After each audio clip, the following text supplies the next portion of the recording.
Hi, how y'all doing? Thanks for stopping by. So in this video, I'm going to be giving you an overview of my feeds, speeds, and all the bits I use. So let's get right into it. Alright, so before I get into talking about my feeds, speeds, and bits, I want to explain that I'm a beginner and everything you hear in this video should be used for entertainment purposes only. And if you do decide to use anything in this video, please do that at your own risk.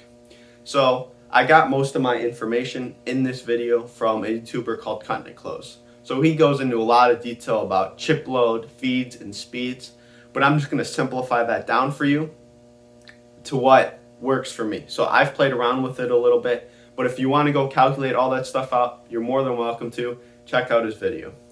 So I'll go into what bits I use, their feeds, their speeds, their depth per passes, and their step overs. So pretty much everything to get you started running with your machine. So the first bit is the 1/4 inch upcut bit. So this bit is useful for cutting profiles out or contouring. There's a lot of different uses for this. So for example, you could cut your last name out like I did, Gurrence.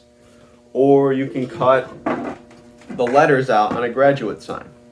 However, it leaves burrs on the finish because it's an upcut bit. So you can run it a little faster and it'll evacuate those chips better. So if you're cutting a profile out, you're going to want to use an upcut bit. But the disadvantage of an upcut bit is that it leaves all these burrs, which do not look very nice. Which leads me into my next bit, the 1/8 inch downcut bit. So this bit has also its advantage and disadvantage. So the disadvantage of this bit is when it cuts down, it can't really evacuate those chips really well, so you're going to be cutting over chips over and over again. Well, an upcut bit will evacuate those chips, so it's really good for cutting out. Let's say you want to just cut a circle. So you'd rather use an upcut so all those chips are evacuated out, and then it's really easy to just sand those burrs down. Well, in something like a sign like this, I'm not going to want to go over all of these letters and get those burrs, so that's why I use a downcut bit. So then if you look from the downcut bit, all of those letters, none of them have burrs, so it leaves a really nice surface finish. So the feeds and speeds I use for each of these end mills are a little different. So the 1/4 inch upcut bit I run at 220 inches per minute with a 110 inch per minute feed rate, plunge rate I mean. And I run this about between 1 and 2 on the dial, which is about 10,000 RPMs. And then I have a depth per pass of 0.25 because it's a 0.25 inch diameter cutting area. And then a step over, I usually like to go about half the diameter, which is the radius. So that's about 1/8 of an inch. So that's the 1/4 inch end mill. And then the 1/8 inch end mill, I run at 80 inches per minute with a 40 inch per minute plunge rate and a depth per pass of 0.125, 1/8 of an inch, and a step over of a 16th. So it's a good general rule that if you have a 1/4 inch diameter cutting tool, you can go down 1/4 of an inch and over 1/8 of an inch. And then your feed rate should be always double your plunge rate. So if you have 100 inches per minute going for your feed rate, your plunge rate should be half of that.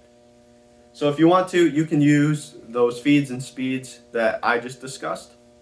My next bit is my VBit. So this bit is really useful and you can make a lot of cool things with it. So for example, I made this Skyrim logo with the VBit. It can do a lot of detail. Or I made this part of this Kawasaki logo. And then these big pockets right here, I use the 1/8 inch downcut bit. So the VBit's really useful. You can do a lot of cool things.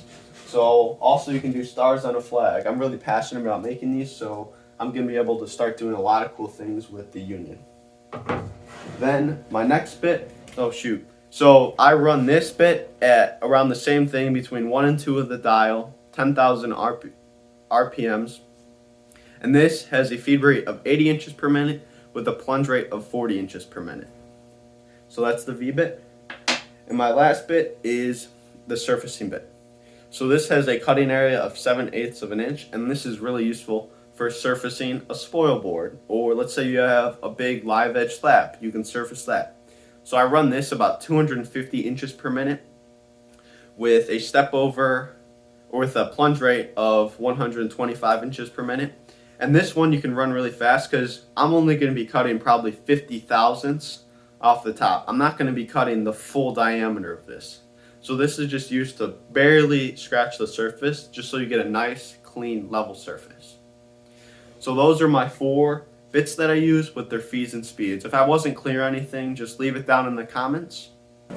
Alright, thank you all for watching. So like I said, if you have any questions, comments, or concerns, leave them down in the comment section.